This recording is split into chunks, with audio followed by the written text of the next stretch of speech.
मुंबईतील आझाद मैदानामध्ये पोलीस बंदोबस्त वाढवण्यात आलाय। आझाद मैदानामध्ये मराठा आंदोलक जमण्यास सुरुवात झालेली आहे। जरांगे मुंबईत येण्याआधीच मराठा आंदोलक आझाद मैदानामध्ये दाखल झालेले आहेत। मराठा आरक्षणाच्या मागणीसाठी मनोज जरांगे पाटील यांनी पुन्हा एकदा आक्रमक पवित्रा घेतलेला आहे। आज संध्याकाळी जरांगे पाटील यांच्यासह मोठ्या संख्येने आंदोलक आझाद मैदानावर धडकणार आहेत आणि त्यापूर्वी आंदोलक आझाद मैदानावर येण्यास सुरुवात झालेली आहे। जरांगे पाटील यांच्या मुंबईतील आंदोलनाला मुंबई पोलिसांनी एका दिवसाची परवानगी दिलेली आहे।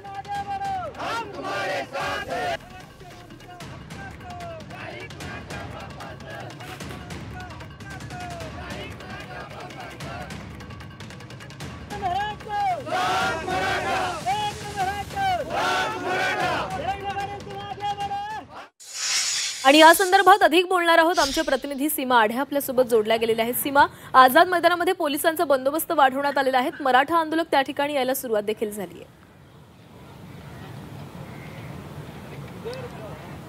नक्कीच प्राची, उद्या मराठा आरक्षणासाठी मनोज जरांगे पाटील यांच्या नेतृत्वाखाली मुंबईतील आझाद मैदानामध्ये आंदोलनाला सुरुवात होणार आहे। मात्र तत्पूर्वी आपण आंदोलक आझाद मैदानावरती जमा व्हायला सुरुवात झालेली आहे आणि या सगळ्या पार्श्वभूमीवर आता पोलीस बंदोबस्त या संपूर्ण परिसरामध्ये वाढवण्यात आलेला आहे।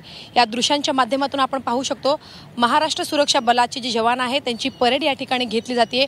कशा प्रकारे बंदोबस्त असणार आहे, कुठे कुठे बंदोबस्त त्यांचं लावण्यात आलेला आहे या संदर्भात त्यांना माहिती दिली जाते। सगळ्यांची नोंद या ठिकाणी केली जाते।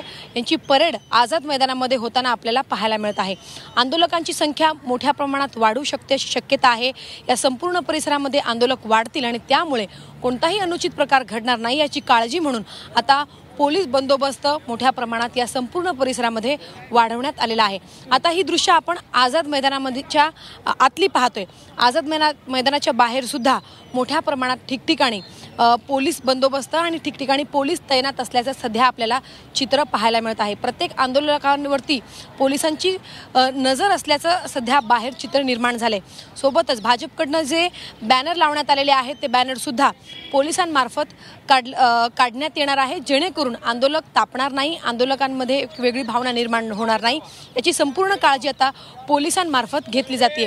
खरं तर अटी शर्तींसह एका दिवसाची परवानगी, आंदोलनाची परवानगी मुंबई पोलिसांनी दिलेली आहे। मात्र तरी सुद्धा आंदोलक पुढील 15 ते 20 दिवसाचं रॅशन घेऊन मुंबईमध्ये दाखल झालेत। त्यामुळे आंदोलकांची संख्या वाढल्यास या ठिकाणी वाहतूक कोंडी होऊ शकते किंवा इतर समस्या निर्माण होऊ शकतात। त्यामुळे पोलीस सुद्धा आता खबरदारी घेताना पाहायला मिळत आहे। ही संपूर्ण दृश्य आहेत। फक्त 5000 लोकांना आंदोलकांना इथे आंदोलनाची परवानगी पोलिसांमार्फत दिली जाते।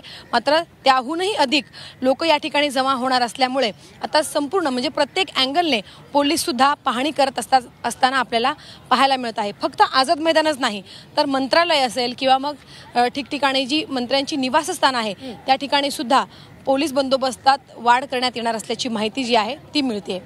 नक्कीच सीमा, धन्यवाद तुम्ही दिलेल्या सविस्तर माहितीसाठी। तर आज आंदोलक हे मुंबईमध्ये धडकणार आहेत आणि त्याच पार्श्वभूमीवर संपूर्ण खबरदारी घेतली जाते।